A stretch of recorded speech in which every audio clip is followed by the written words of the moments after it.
আসসালামু আলাইকুম ভিউয়ার্স। আমের সিজনে আমের ফিটা খাবো না তা কি করে হয়?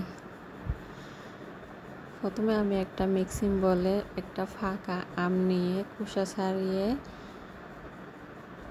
আমটা ম্যাশ করে নিলাম। এরপর 1/3 কাপ লিকুইড দুধ দিয়ে 1 কাপ ময়দা, এখানে আটাও ব্যবহার করা যাবে। আমি ময়দা নিয়েছি 1 কাপ ময়দা, 1 টেবিল চামচ গুঁড়া দুধ, স্বাদ মতো লবণ, 1 টেবিল চামচ চিনিটা আপনারা মিষ্টি বুঝে দিবেন, যেহেতু আম অনেক মিষ্টি থাকে। এখন আমি এখানে যে আমটা নিয়েছি আমটা প্রচুর মিষ্টি, তাই চিনি আমি খুব বেশি দিছি না। চিনিটা আপনারা মিষ্টি বুঝে দিবেন। অল্প অল্প করে আমি এক পাশ থেকে ডোটা রেডি করছি, মিক্স করছি। দেখে আশা করি বুঝতে পারছেন ঘনত্বটা ঠিক এরকম হবে। আমার ডোটা রেডি হয়ে গেছে।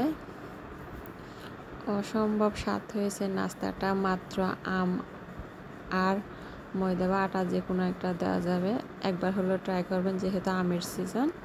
এরপর আমি পরিমাণ মতো তেল দিয়ে অল্প অল্প ডো দিয়ে নাস্তাগুলো এবার ভেজে নেব। আমার রেসিপি ভালো লাগলে যদি ফেসবুক পেজ থেকে দেখেন, আমার পেজে ফলো দিয়ে রাখবেন, এবং ইউটিউব চ্যানেল থেকে দেখলে আমার চ্যানেলটি অবশ্যই সাবস্ক্রাইব করে রাখবেন। আর রেসিপি ভালো লাগলে অবশ্যই ভিডিওতে একটা লাইক দিবেন।